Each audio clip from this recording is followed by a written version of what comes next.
नमस्कार, नक्षत्र दुनिया चैनल में आप सभी का हार्दिक स्वागत है। आज के वीडियो में हम ये जानेंगे कि कुंडली को मजबूत किस प्रकार से किया जा सकता है। यदि आपकी कुंडली कमज़ोर है तो आप उसे बलवान किस तरीके से कर सकते हैं या करने का प्रयास कर सकते हैं। तो इसके लिए वह कौन कौन से ग्रह होते हैं जिन्हें अगर मजबूत कर दिया जाए तो कुंडली मजबूत हो जाती है। इस विषय को जानेंगे और साथ साथ संबंधित ग्रहों के रत्नों के विषय में चर्चा करेंगे और साथ साथ ये भी जानेंगे कि रत्नों को धारण करने के लिए किन बातों का ध्यान रखना आवश्यक है। इसके अलावा अगर कोई ग्रह कमज़ोर है तो उसे मजबूत किस प्रकार से किया जा सकता है, इस विषय पर आज हम चर्चा करेंगे। इन सबसे पहले मैं आपसे रिक्वेस्ट करना चाहूँगा कि यदि आपने हमारा चैनल अभी तक सब्सक्राइब नहीं किया है तो कृपया पहले चैनल को सब्सक्राइब अवश्य कर लें। आइए शुरू करते हैं।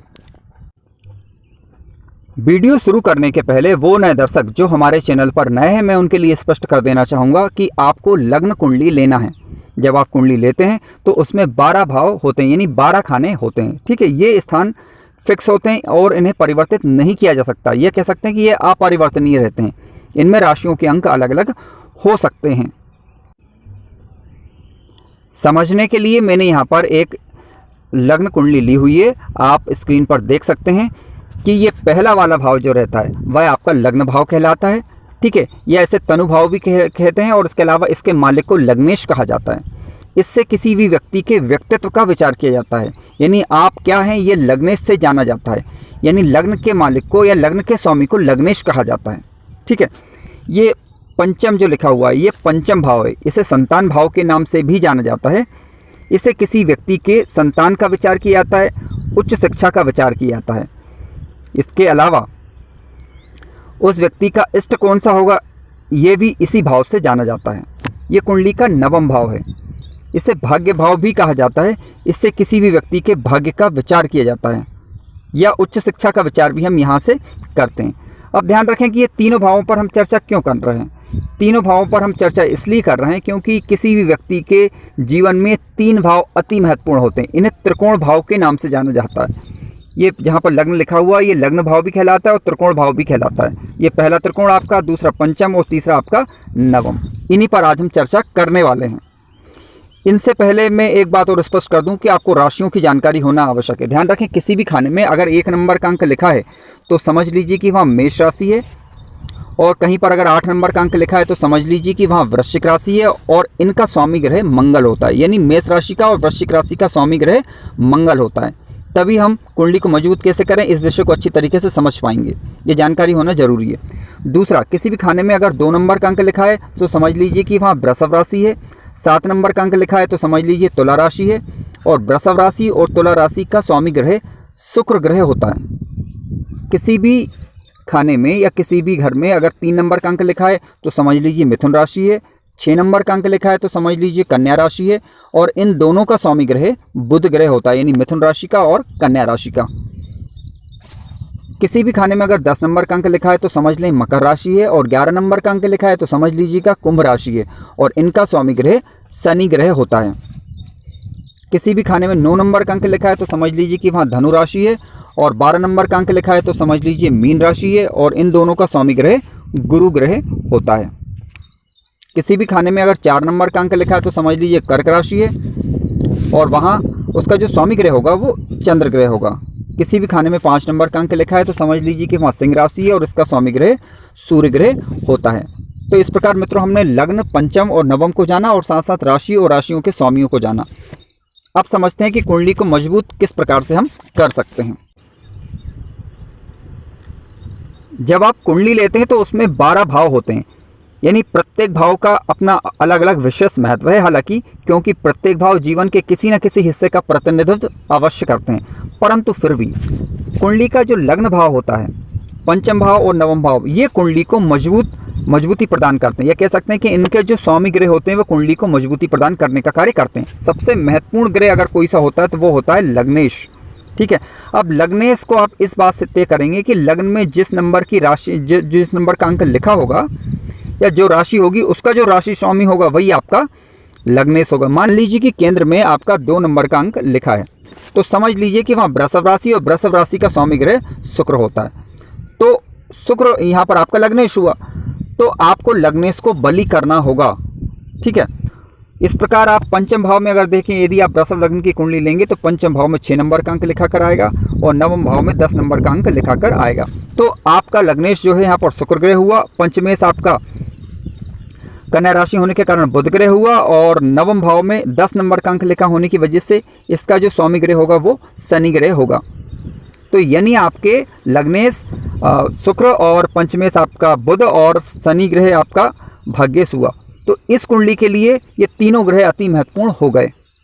मान लीजिए कि यहाँ पर लग्न में 1 नंबर का अंक लिखा होता तो मेष राशि होती और मेष राशि का स्वामी ग्रह मंगल होता, ठीक है, और पंचम भाव में 5 नंबर का अंक लिखा होता तो सिंह राशि होती है, सिंह राशि का स्वामी ग्रह सूर्य होता है और नवम भाव में 9 नंबर का अंक लिखा होने के कारण धनु राशि होगी। तो मेष लग्न की कुंडली की बात करें तो लग्नेश आपका मंगल और सूर्य और कह सकते हैं यानी पंचम भाव का स्वामी सूर्य और नवम भाव का स्वामी गुरु हुआ। यानी आपको इन तीनों ग्रहों को मजबूती प्रदान करनी होगी और कैसे मजबूती प्रदान करेंगे इस पर अभी हम आगे चर्चा करने वाले हैं, ठीक है। तो यानी मेष लग्न की कुंडली की बात करें तो ये तीनों ग्रह महत्वपूर्ण ग्रह हो गए इस कुंडली के लिए। यानी आपका लग्नेश सबसे पहले, इसके बाद पंचम भाव का स्वामी यानी सूर्य और फिर गुरु ग्रह हुआ। यानी आपको इन तीनों ग्रहों को मजबूती प्रदान कर दी अगर आपने तो आपकी कुंडली सशक्त हो जाएगी, मजबूत हो जाएगी।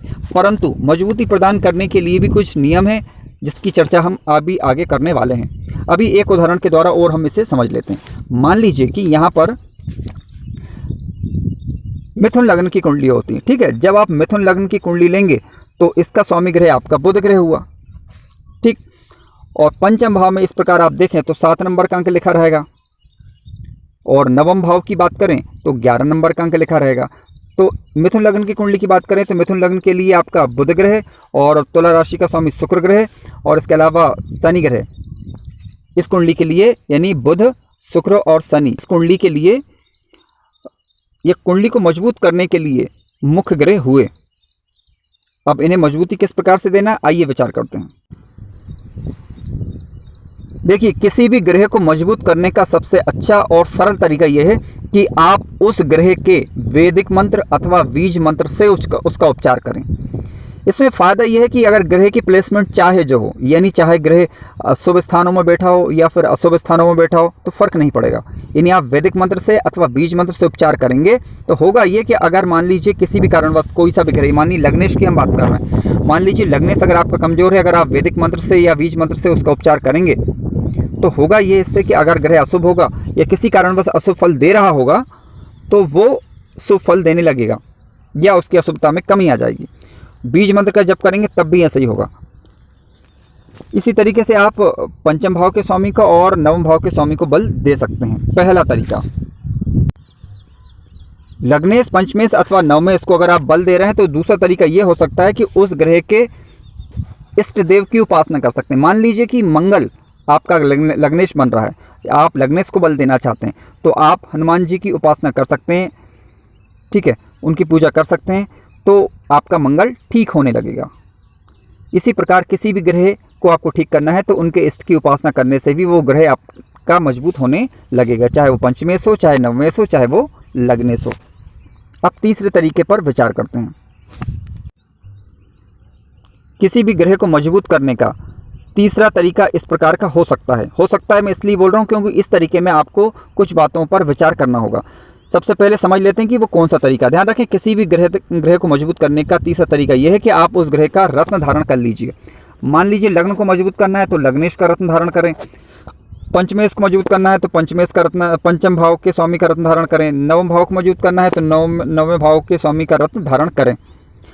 अब ध्यान रखें कि रत्नों को धारण करने के लिए कुछ नियम हैं जो इस प्रकार से हैं।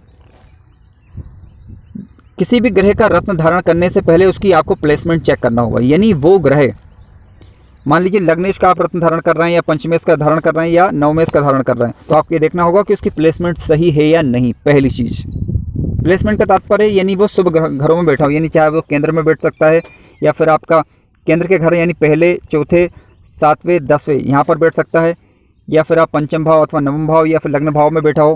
पहला तरीका, यानी एक बात हुई है।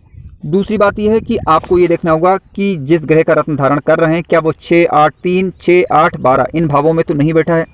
अगर इन भावों में बैठा है तो आप उसका रत्न धारण करने से बचें। तीसरी बात आपको ये ध्यान रखनी है कि जिस ग्रह का रत्न धारण कर रहे हैं क्या वो नीच का तो नहीं है। अगर वो ग्रह नीच का है या वह वक्री है तो आप उस ग्रह का रत्न धारण करने से बचें। ठीक है। अगर ग्रह अस्त का है, ध्यान रखें, अगर ग्रह अस्त का है तो आप अस्त के ग्रह के लिए रत्न धारण कर सकते हैं, बशर्ते उसकी प्लेसमेंट सही हो, क्योंकि अस्त का ग्रह का रत्न धारण करने से उसके बल में जो है बढ़ोतरी हो जाती है, लेकिन प्लेसमेंट सही हो तब। अगली बात आपको ये ध्यान रखना है कि लग्नेश से मित्रता होनी चाहिए। ठीक है, यानी जिस ग्रह का आप रत्न धारण कर रहे हैं, अगर लग्नेश ही खुद स्वयं का रत्न धारण कर रहे हैं तो उसकी बात अलग है, हालांकि लेकिन लग्नेश के अलावा मान लीजिए आप पंचमेश अथवा नवमेश का रत्न धारण कर रहे हैं, अगर वो लग्नेश के मित्र भी हुए तो ये काफ़ी अच्छा रहेगा, फिर आप उसका रत्न धारण कर सकते हैं। ध्यान रखें, किसी भी ग्रह का रत्न धारण करने से पहले आप उसका उपरत्न धारण करके देख सकते हैं। क्यों? क्योंकि जब आप ग्रहों के उपरत्न धारण करेंगे तो थोड़े अपेक्षाकृत ये सस्ते हो जाते हैं और आप उनको धारण करके देख सकते हैं। यदि मान लीजिए कि आपको सूटेबल हो रहा है, फ़ायदा हो रहा है, तो आप उसका मुख्य रत्न भी धारण कर सकते हैं। क्योंकि मान लीजिए कि अगर आप महंगे रत्नों को धारण कर लेते हैं और इसके बाद उसका बेनिफिट्स नहीं होता, तो किसी कारणवश आपको निकालना पड़ा, तो फिर थोड़ा ये खर्चीला हो सकता है। ठीक है, तो सारी बातों को ध्यान रखें और इसके अलावा हो सके तो किसी अच्छे ज्योतिषी से अपनी कुंडली का परीक्षण करवाने के पश्चात ही रत्नों को धारण करें तो ज़्यादा अच्छा होगा। आइए अब रत्नों पर विचार कर लेते हैं। मंगल ग्रह का जो रत्न होता है वो मूंगा होता है। शुक्र ग्रह का रत्न जरकन या फिर हीरा। बुध ग्रह का रत्न आपका पन्ना धारण कर सकते हैं। शनि ग्रह के लिए आप नीलम धारण कर सकते हैं। गुरु ग्रह के लिए आप पीला पुखराज धारण कर सकते हैं और चंद्र ग्रह के लिए आप मोती धारण कर सकते हैं।